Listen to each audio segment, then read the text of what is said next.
Welcome to our panel. This is about the lineage of G.I. Joe and Transformers. We call it Yo-Joe and Transform.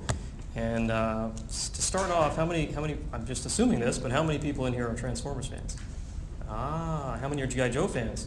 Okay. So a lot, it crosses over, right? It's pretty similar, groups of people that like this from the 80s, going back to the classic days of Hasbro and just amazing marketing and things, which we'll see in a minute here. We wanted to start out, though, with introductions. I'm Paige. Nice to meet you. And I'm Rob. And we are two former hosts of a podcast called Flag Points.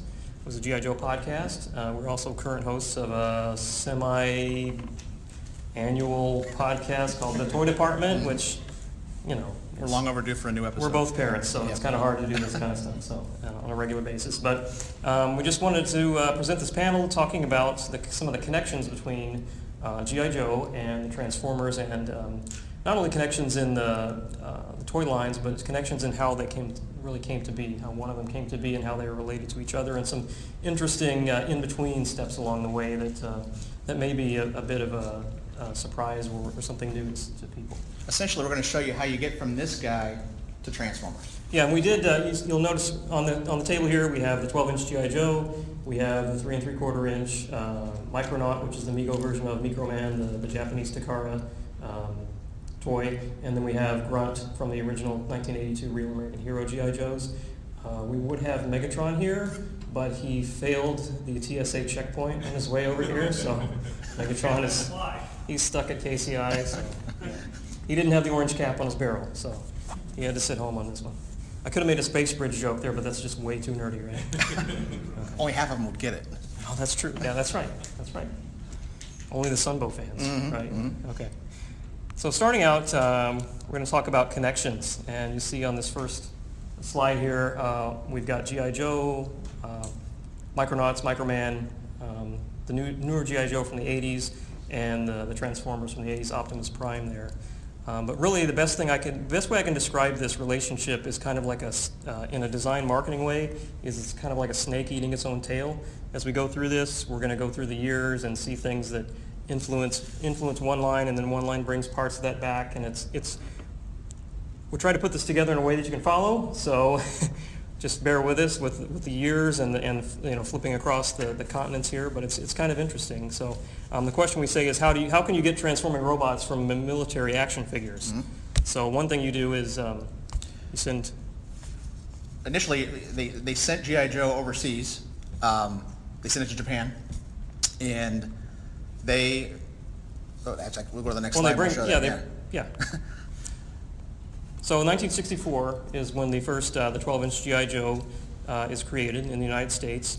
So from 64 to the late 70s, he changed with the times. He was a military toy with military accessories and Army, Navy, Air Force, and Marines. In the 70s, they kind of wanted to get away from the war look, so they went to more of an adventure team style. And G.I. Joe got the flocked hair and the beard and the kung fu grip and all those sorts of things. More into adventure than he was fighting enemies. Searching for the mummy or flying a helicopter. Rescuing the pygmy gorilla, whatever that was. And then after that, G.I. Joe actually shrunk down a little bit more. This is like an something that's size. Kind of a little bit forgotten, which was called Super Joe in the late 70s, 1976, I believe. And then by 1977, there was no G.I. Joe on the shelves anymore, just kind of like now. Anyway, but that's a whole other story. That's for a whole other presentation. Mm-hmm. But during that time, in the 60s, the mid-60s through the 70s, Hasbro basically shipped G.I. Joe out all over the world. It was licensed to different countries. So you had, on this slide here, you have on the left from Spain. The Guyper Man. Guyper Man, and on the right, the Action Man. Action Man in the UK. It was Palatoy in the UK. Mm-hmm. And now, am I right on this to say that Palatoy was the originator of Kung Fu Grip and the flocked hair? Operating designed it's his hand that he molded the actual, we called it the battle grip, or what's the one we called it? But yeah, effectively you guys called it the Kung Fu Grip. Mm-hmm. Gripping hand, sorry. That's what So that started in the UK. So each of these So. And the flocked hair, right. Yep. So each of these different, as you'll see on the left and right, both of these overseas companies put their own unique spin on the product that they got from Hasbro. You know, they license the basic body, and then they put their own spin on it with their own unique international soldier uniforms, or just like with Microman, just an adventure team kind of thing where they do their own designs.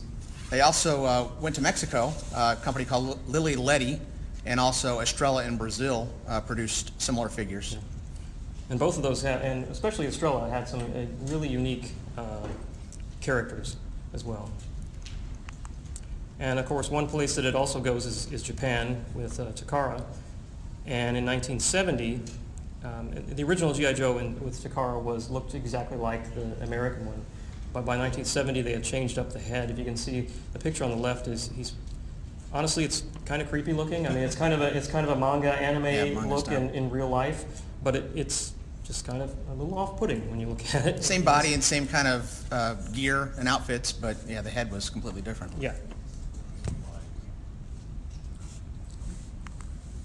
So then in 1972, Takara basically creates a line called Henshin Cyborg, which is still a 12-inch body. It is the G.I. Joe body, but it's cast in translucent plastic, and it's designed in a way where the chest is given kind of an electronic or computer-looking device inside, and also inside the head.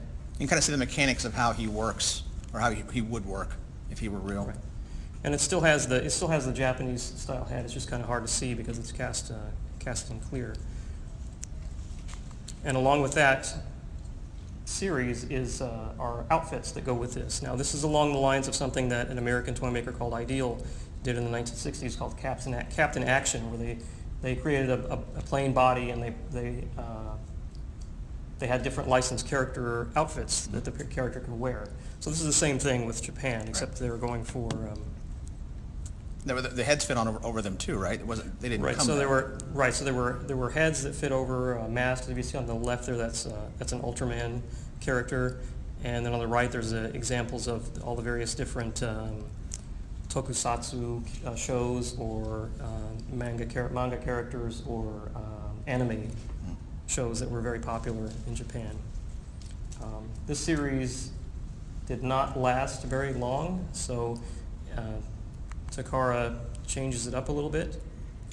I think Takara realized they couldn't make vehicles to handle figures of that size, so they wanted to scale them down. So what they did was create a 3 3/4 action figures. Same kind of construction, articulation system as the larger figures, but shrunken down, kind of a plastic and metal type look, as seen there. Yeah.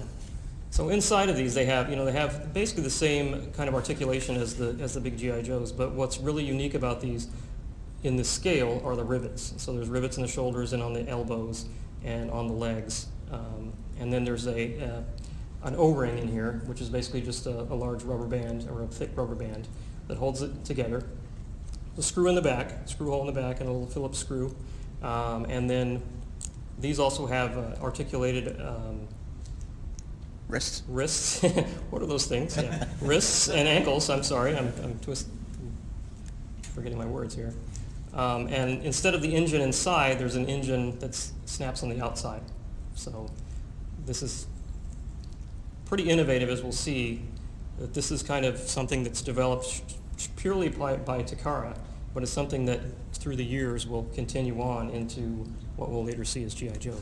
And instead of making outfits and accessories, they pretty much made different versions of the same figure, different colors, different schemes, to look like different characters, essentially.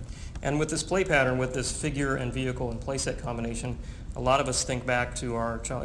If you're a child of the 80s or the late 70s, you'll think back to Star Wars, where that format really became, the most popular boys' toy there was.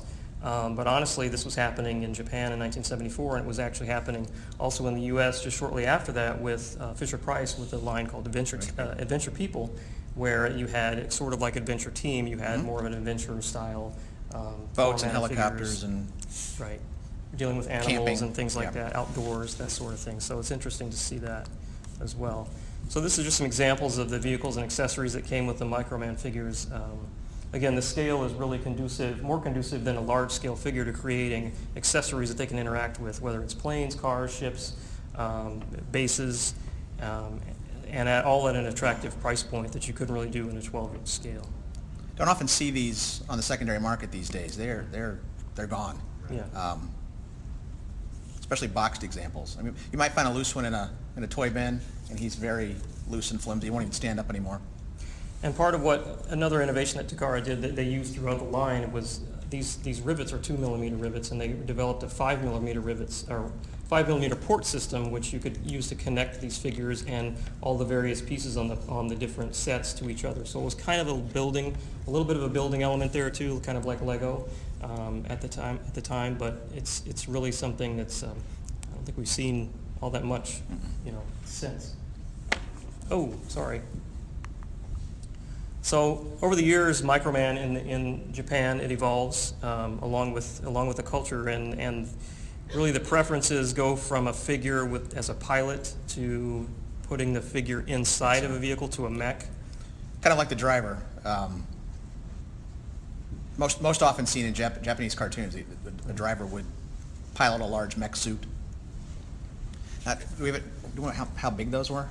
Were they? Yeah, the one on the left, that's like a 12-inch figure, and there's some really interesting things if you think forward to Optimus Prime. There's some design similarities there to Convoy, was what he's called in Diaclone, with the head, the helmet, and the red chest, and the white or metallic legs and blue on the bottom. So it's interesting to see that those elements kind of before that. I don't know if that was intentional or what, but it's an interesting parallel there.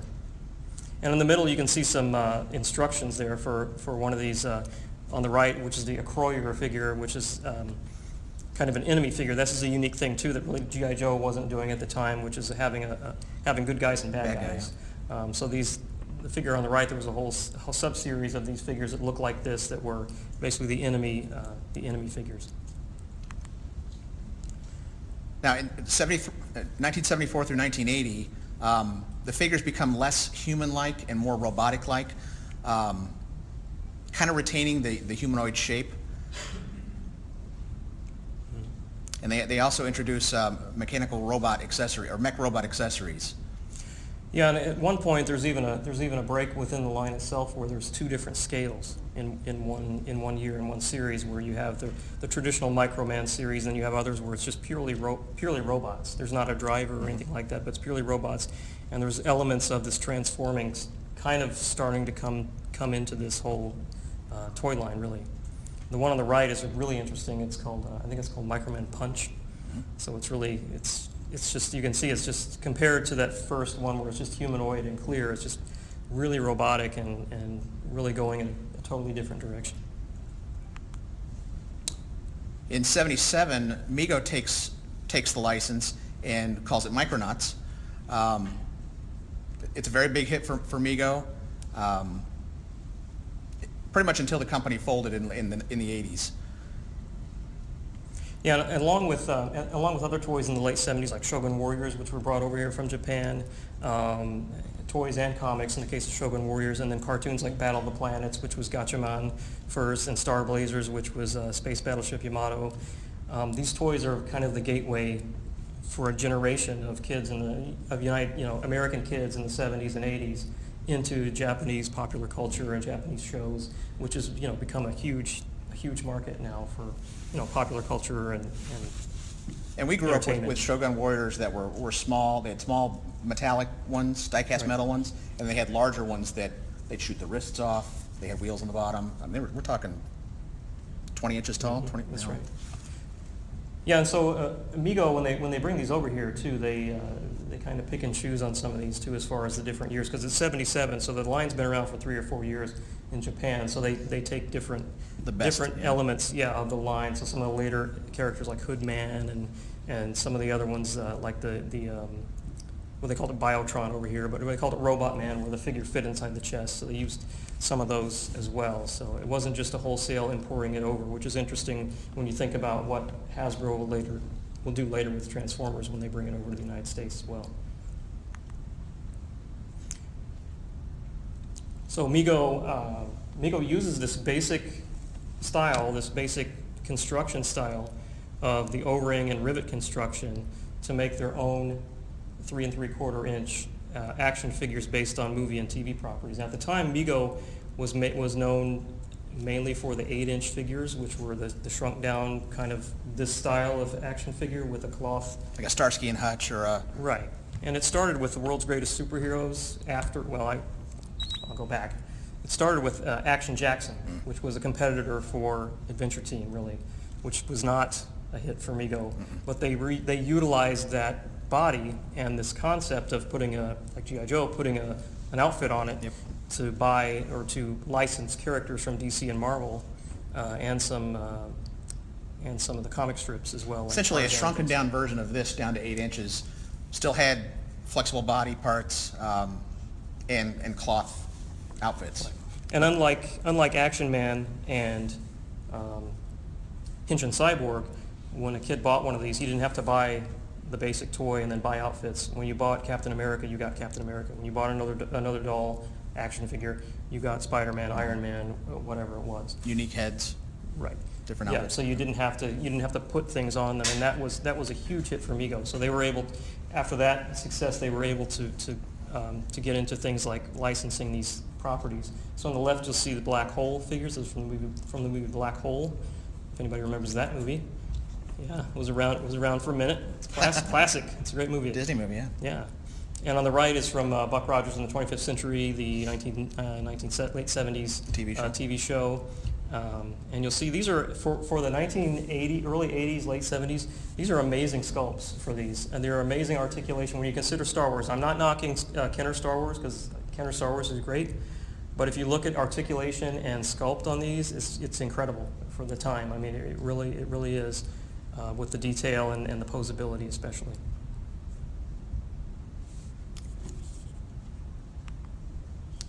So also in the early 80s, Hasbro, G.I. Joe's not on the shelves. Some of the G.I. Joe designers at the time, as initially the story goes, as kind of an in-joke, I guess, they're working on a series of their vehicles, their tough trucks, yeah, and they just motorized vehicles. Yeah, as a joke or as an aside or an in-joke, one of the designers puts a G.I. Joe logo on there. Apparently the bosses weren't too happy about that, said don't market G.I. Joe, but they continued on and they put together a pitch, and they pitched vehicles and figures at this price point, at this kind of size, knowing that Star Wars was big, late 70s, early 80s. Star Wars is the big player. Star Wars had the small figures and the vehicles they could fit in, and G.I. Joe wanted to do the same thing without having to try and make large vehicles again. And at the same time, 1980, you have Ronald Reagan, you have the Reagan era. So American pride at the time seems to be marketable again. Thank you, Mr. Reagan, for that. I don't want to get into politics, but thank you, Mr. Reagan, for that. And also the deregulation of television and advertising. In the 1970s, TV shows that were very popular, like Super Friends and things, didn't have crossover toy lines to go with them, or you didn't see a Amigo commercial in the middle of a Super Friends cartoon because of the regulation of allowing commercials for a product that you're having in your show during that show. But in the 80s, that changes, so you have things like He-Man, G.I. Joe, Transformers. They take off because you can advertise these things along with your toys at the same time. I don't know that they could advertise the actual toy brand in that show, but they could advertise Transformers during G.I. Joe and G.I. Joe during Transformers. Right. But they weren't allowed to do that before, and now they could. And here's just another example of a design drawing where you have the figure and the vehicle, and again, it's playing on this idea that Star Wars has kind of made popular, where you can buy a vehicle and put a figure in it, put any of the figures in it, and they can interact together. They primarily wanted it to be a vehicle toy line. They wanted to buy a vehicle, get a figure, a driver, but it kind of snowballed into so much more. Yeah, the individual figures became such a big part of the line. Now, in order for them to kind of get the concept of what they wanted to the big wigs at Hasbro, they took off-the-shelf figures from Buck Rogers. Later, we'll show you another one from Chips. They essentially molded right over the top of them and then made them look like soldiers. And that kind of helped sell the idea that the G.I. Joe could be back. And here's an example of chips on the right. This is actually a picture, a scan from one of the 1982 product catalogs, where the Cobra figures in the catalog were actually prototypes, and you can see the similarities of the belt and the shoulders. And I don't know if it's Ponch or John, but it's one of them. Yeah. And even the shape of the hands, you can tell that's definitely that Amigo figure. So it's interesting to see this direct, this direct, not a steal, but this direct inspiration from this figure that came from, like the Micronaut, the Microman that came from this, kind of comes full circle here with these small G.I. Joes. We're still in about, what, 81 81. at that point. Yeah. Still about 81. Actually, no, 80. Well, the 82, development, yeah. in the development of the series, there's a figure and there's a character element that's really brilliantly marketed. You talk about packaging and media tie-ins. Along with that, you have a Marvel artist and writer, Larry Hama, who is tapped to come up with this comic book idea for G.I. Joe. Well, he had been developing another idea called Fury Force, which was the son of, I believe it was supposed to be the son of Nick Fury. Correct. Was this idea, and he had a squad of soldiers who were multinational or multi-ethnic, and that's what that drawing on the right is. It's a sketch from Larry Hama from back then. And there's even on the top right, there's even a character in there that's pretty similar to a Snake Eyes type character with a mystery man in a mask, that sort of thing. You don't know who, you don't see his face, that sort of thing. So he basically is able to adapt this into this G.I. Joe concept in the 80s, and then Marvel editorial has a further idea with that. Oh, I'm sorry. Marvel is actually the creator of the idea of Cobra. Initially, G.I. Joe didn't have a bad guy, so they said, we've got to have somebody we can fight, month to month in a comic book, so let's create a bad guy and let's call him Cobra. Yeah. And it's interesting to see that if this is a concept that was based on an idea that Larry Hama had for Nick Fury, that Cobra is so similar to Hydra. That's just another weird, doesn't mean anything, but it's an interesting connection that, this is just crazy, right? You have Nick Fury and Hydra and G.I. Joe and Cobra. So here's an example of the packaging and the presentation. Again, this is just really bold and innovative. Not only the packaging, but also the cross-sell on the back. Star Wars was doing the cross-sell on the back with pictures of, look at all the other figures you can get and these interesting pictures of them. Collect all 21 or whatever the number was at the time, but G.I. Joe is Hasbro's taking it a step further.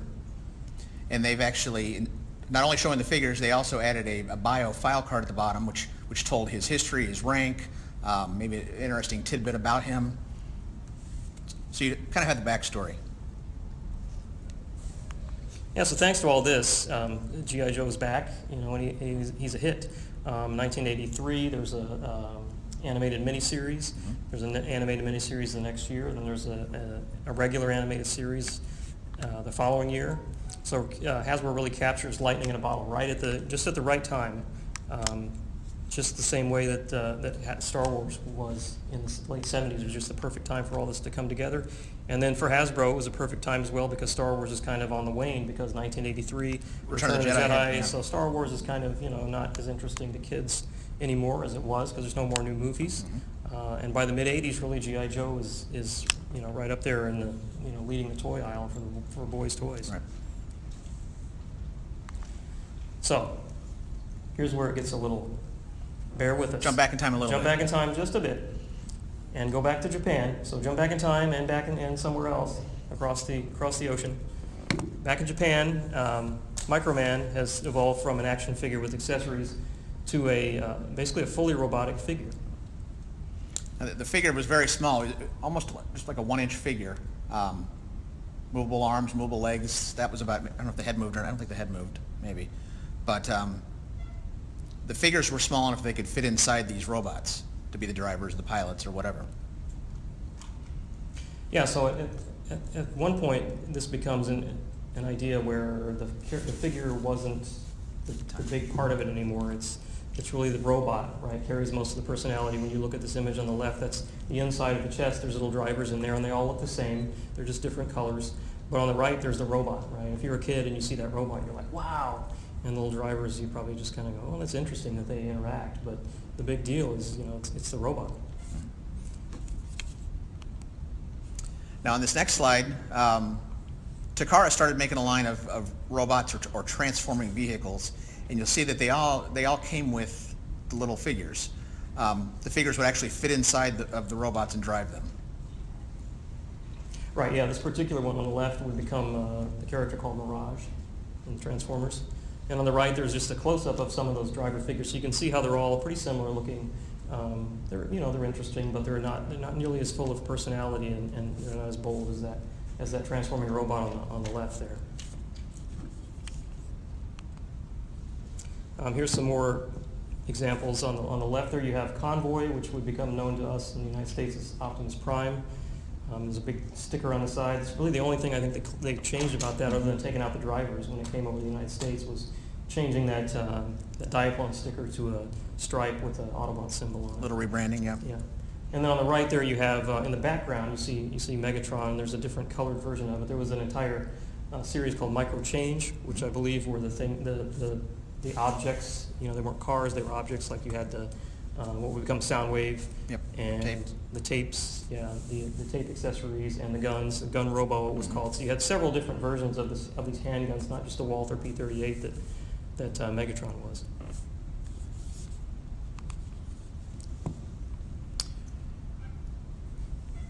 Now, Hasbro's success with G.I. Joe, they were looking for a ready-made toy brand that they could bring over to the United States and pretty much do the exact same thing they did with G.I. Joe to this toy brand and see if it would work for them as well.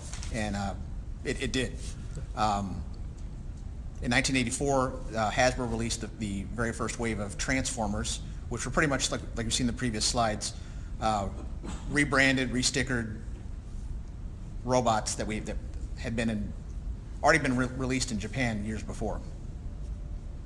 Yeah, so like you said, several of the Diaclone and Microchange toys, along with a few others that weren't related to that. There was others like, I think the one that became Jetfire was actually a Macross toy from a different manufacturer. So there's others in there sprinkled in, but most of the line is this Diaclone and Microchange.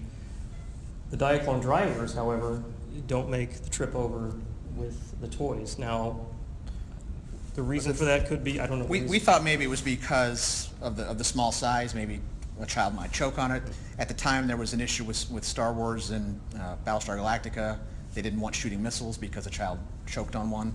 So possibly these were a little too small or they had small parts that could come off and become a choking hazard. Yeah, and that goes all the way back to Microman when it came to the U.S. as Micronauts. Amigo changed some of the missiles, I believe, with that too, so they weren't quite as strong and they weren't the same size in Weak some springs. cases. Yeah. But the interesting thing about the Diaclone drivers as kids in the 80s, I know I noticed this, is those first Transformers, the kids may have noticed these weird little vestigial compartments in there, like, what is this? Why is there this little thing in there? And years later you find out, oh, there was actually a driver in there. There was actually a little figure that fit in there. So that's kind of interesting. I remember a kid trying to tell me that's what that was for, and no. There's no figures for this.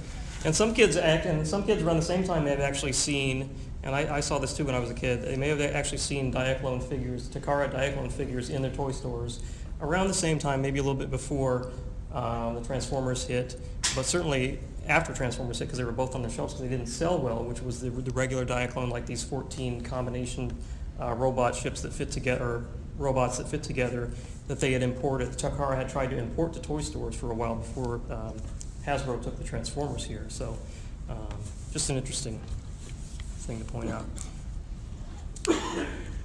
An example of some of the marketing carried over from the G.I. Joe formula, like a G.I. Joe file card, Hasbro did the same thing for Transformers, where they gave you kind of a little bit of a bio history on him. They also provided tech specs which showed their strengths and weaknesses and skills and such. Right, and the tech spec thing kind of goes a little step beyond what G.I. Joe did, which is, I think, interesting to a kid, which is you can compare the power of, you can see how much stronger is Optimus Prime than Bumblebee, and how much smarter is this character than the other. So that's an interesting thing. And then another one that's kind of almost like a cereal box thing is with the little tech spec had a decoder. So the little line in there, you can see in the background, is red, and then there's all these other colored lines, and you put the red cellophane over there, and you could see rectangular piece of red cellophane. You just laid it right on top, and then another color would show through. Hasbro, they were just diabolical with the stuff, right? They were just throwing everything in there they could to get to something else to collect, make it interesting, right? Get kids interested in it, and get them in there and make it just every little extra thing. It was just brilliant, just a brilliant move. And even the packaging art was incredible too. With Transformers having most of the Transformers packages on the back, they would have the tech spec on the bottom. You could cut out. Instead of a cross cell, there would be a large mural, at least the first couple of years. Back of all of them in a huge battle. Yeah, just an amazing art on those. Transformers were quite a bit more expensive than GI Joes too at the time. Yes, they were. And they started out. A lot of it was a lot of the pieces are die-cast metal in those first few years too. So yeah, I know I didn't have very many as a kid. Yeah, I had way more GI Joes than Transformers. Our parents were one or the other. Right. Yeah. So. Yeah. Pick and choose. So Transformers, is just like G.I. Joe, is successful. That same formula they applied works here too.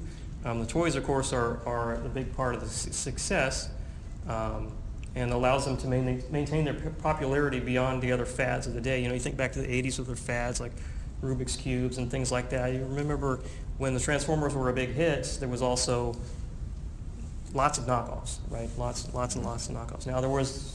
Usually the story goes that the GoBots was a knockoff, but GoBots made it to retail a little bit ahead of Transformers. But GoBots, for whatever reason, maybe because it doesn't have the incredible marketing of Transformers. Any of the cartoon. Well, they had a cartoon, but don't knock on the cartoon too hard. Okay, no. GoBots had a cartoon, but it wasn't nearly what the Transformers cartoon. Maybe that'll be an idea for another panel. Is the GoBots cartoon versus that won't be much of a discussion. We'll split the room on that one. Okay, yeah, definitely. There'll be me sitting over there and nobody else. But yeah, again, the marketing efforts is really what drives us too, and the world building. Marvel, they also get a Marvel Transformers also gets a Marvel comic, and they do the same thing that they did with G.I. Joe, in that these characters that have these personalities are the result of a Marvel comic writer, Bob Budiansky, if I'm saying that correctly. Yep. Gives the toys unique personalities, just like Larry Hama did with G.I. Joe. And so that's a big reason why in 2018 we all know who Optimus Prime is and what he stands for and what he's like, and Bumblebee and Starscream and Megatron and everyone else. Now, to kind of capitalize on both of their properties, they decided we could do crossovers. So at the time they didn't do toy crossovers, but they did do a comic crossover, and then occasionally in the Sunbow cartoon they would kind of slip in either a G.I. Joe character, or in that top right picture, Marissa Fairborn was widely accepted as the daughter of Flint and Lady J. So some people didn't know that. Right. Yeah, and then you had on the left there, that's Cobra Commander in an episode, a third season episode of Transformers, where it's the same voice actor. He's just in a floppy hat there. I like his floppy hat, and it's in the future, and he's Old Snake. That's what they call him.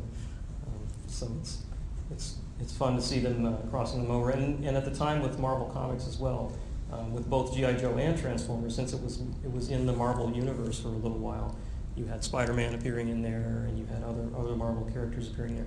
I don't know that they were really in G.I. Joe, really in universe, because there's an issue with G.I. Joe, I believe, where they paratroop on top of the Hulk or something. But it's like the Hulk at a mall appearance or something like that. And I don't know if could you put that in canon? I don't know. That's a totally nerdy discussion. Maybe we can continue that later on. And I think they might have had toy crossovers as well, but I think the scales were too different. They couldn't make large enough Transformers that G.I. Joe figures could fit in. And so today, this continues because obviously Hasbro, both of these licenses belong to Hasbro, and both the comic licenses now are held by IDW. And so the comic company crosses over G.I. Joe and Transformers, as well as some other Hasbro properties like Visionaries, Transformers, trying to create this kind of shared universe thing. There's plans for movies, things like that, other media tie-ins that kind of tie in all these various Hasbro properties. And occasionally we get a San Diego Comic-Con exclusive that does actually cross these two licenses over, which is pretty cool. Yeah, and the G.I. Joe Collectors Club has done the same thing, where they've crossed over these characters from G.I. Joe and Transformers in exclusive sets and things that aren't widely available in the mass market, but things that are out there for collectors to enjoy. So that's a fun thing. Mm-hmm. So really, the whole point of this was to really bring bring it all full circle from this guy right here to these guys in Japan, to these guys back in the U.S., and then thinking, if Hasbro, one way you could think about this, if G.I. Joe, if this never happened, there's no Transformers, technically, right? However, if Transformers and Microman isn't successful, is there a G.I. Joe like this? Yeah. Because, or does G.I. Joe look like this, or does he look like Star Wars? Mm-hmm. Because this Japanese-produced action figure is so similar. I mean, it can't be a coincidence that these things are so similar. And in between this guy and this guy is Amigo with its licensed properties, and then you have evidence of these designers sculpting right on top of the figures that inspired this. It's just it's an interesting thing to see how all this kind of ties into all these things together. And so what we're trying to say here is really nothing happens in a vacuum, especially when whether it's business or art or the toy industry, which is honestly it's a combination of both. That people are inspired by what they see and what they see, whether it's in the market at the time or what they grew up with or what they liked. But I think sometimes we fans, we get so invested in the mythology and the toys and the media, some of that stuff I think might get lost to us. But it's interesting to look back at the history and see the connections between these things outside of the toys and the stories that they've been created to go along with them. With the exception of Chris here, did anyone know that these two properties were related? I mean, did you?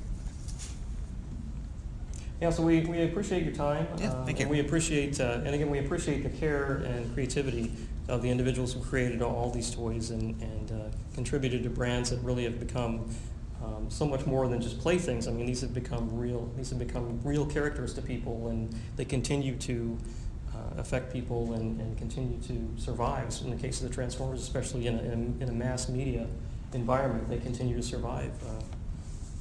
I know that Hasbro would love to try and do this same kind of concept again, but I don't think the kids today want this same type of toy, really.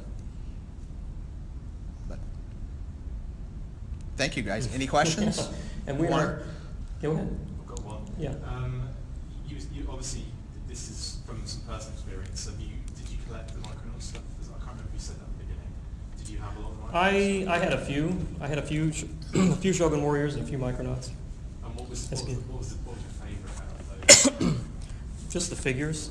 Yeah. I think just the figures. I am I have a blog which is on there too. It's joeaday.com. And on there I'm sorry. There you go. Go with that. There you go. Thanks for coming. Enjoy the funny slide there. The bottom joeaday.com is my blog. I talk about G.I. Joe and other related things that are tangentially related sometimes. But one of the things that I really enjoy, there's two things. This is what I love about Micronauts. There's two things. Is I love translucent toys, clear, and I love back metallized stuff. So you put two of these things together, and it's just like, that's why I'm more into the figures than I am the ships and things like that. I just love these figures just as what they are, and the whole Japanese thing is it's so different, from the United States, especially when you look into the 70s. For kids like me growing up and seeing Amigo figures and comic books and things like that, to see something so, for lack of a better word, so alien to me in terms of what it looks like, the design and the style, from toys to cartoons.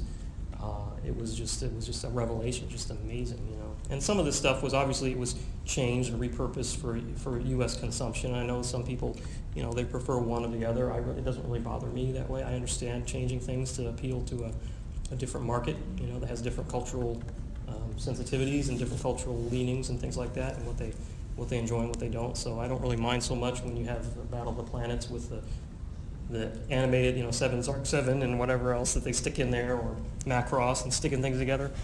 Excuse me. But yeah, I'm to make a really long, sorry to preach there, but yeah, I just like the figures. For me, it's the figures.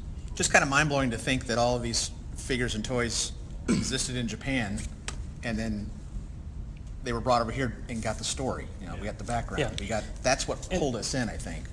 They were cool toys, but the background, I think, helped sell it. And there was a story in Japan. There was a story to these, a basic story about where these guys came from and where the bad guys came from and things like that. But I think in the U.S. when they brought, you know, whether it's G.I. Joe or what they changed for Diaclone to Transformers, is really that specific thing about specific characters, and this is this guy, and this is what he does, and this is what he believes, and this is his bad, you know, this is his nemesis, and you know, he's this type. And none of this stuff is, you know, it's not deep stuff, right? This isn't Shakespeare, obviously. It's just, you know, it's you know, it's pretty shallow stuff. But hey, you know, it's for kids. Yep. So. Also, you were running out of stuff for Joe a day, or do you think? Oh, I will never run out of stuff for Joe. I will run out before the stuff runs out. Yeah. Yeah. I suppose the expanded universe has given you a bit more. That's right. Scope, That's right. That's right. Yeah, I've been able to work Visionaries in there, and you know, whatever else, Micronauts. Maybe there'll be a Micronauts post after this. Now I can justify it. There Yeah. All right. Well, they're doing a Micronauts movie. That's right. Yeah. See. Hope There's so. a whole- Yeah, hope it actually happens. Yeah. Yeah. All right. Visionaries 2 would We be need cool. a decent G.I. Joe movie. That's right. Hey. Yes. I hear you. That was the whole nostalgia. I want that. I was waiting on that movie, and none of it was there. Yeah. Right. Cobra was great. Street Fighter 2 was pretty good. What's that? Street Fighter 2 was alright. That's what I want. Next year we'll talk about 90s toys because that's a favorite of mine too. So. Would you guys accept a movie that was more like the comic book or the cartoon, that was I don't have anything right now. campy or Anything right now. 80s? No? I prefer, More realistic, futuristic? yeah, more straight out of the comics. Hmm. You know, for any of the series, the cartoons, the comics were so much more in depth. Mm-hmm. Yep. And that's really something interesting too with G.I. Joe in the 80s that you can, and Transformers also, is that you've really got three different things you can follow, really. I mean, if you want to be crazy with canon and how do you make them all fit together, but you really, you know, if you don't want to, you don't have to. But with G.I. Joe, you know, the story and the characters and the toys are not exactly the same as the characters and stories in the cartoons, and are not exactly the same as the ones in the comics. So you can pick and choose. It was really, really interesting. I don't know, you know, if that was intentional or if that's just kind of how it I mean, happened. as a but kid, I read the comic and I watched the cartoon and Yeah. played with the toys, so Right. I knew that they were different in the different properties, but it didn't really bother me. We had different stories in the UK on top of the That's American That's stuff. right, That's yeah. true. Of overdubbed cartoons that made absolutely zero sense to us. Right, like who knew that Cobra Commander was really Baron Ironblood, right? Yeah. Yeah. Yeah. So yeah, I mean, it was so much of the stuff now with toy lines and with properties is planned out as far as how it works and how it all fits together. And I think something gets lost in that when there's not this like kind of wild west of some of the stuff where the toy guys are doing one thing and the comic guys are doing something else and the cartoon guys are doing something else. It's kind of interesting with that kind of stuff. It's like the same thing you see on merchandise from old comics and mass market stuff from the comic books back in the 70s, when you could have a Spider-Man web shooter thing that, you know, or Spider-Man handcuffs that you could buy on a rack at a drugstore. Mm-hmm. You know, it wasn't like this is an in-universe. You know, it's like it didn't matter back then. It's plopped the name, and some of it's probably cynical, like kids don't care. Just put a Spider-Man thing on it and they'll buy it. It's $5. Get them to shut up. You know.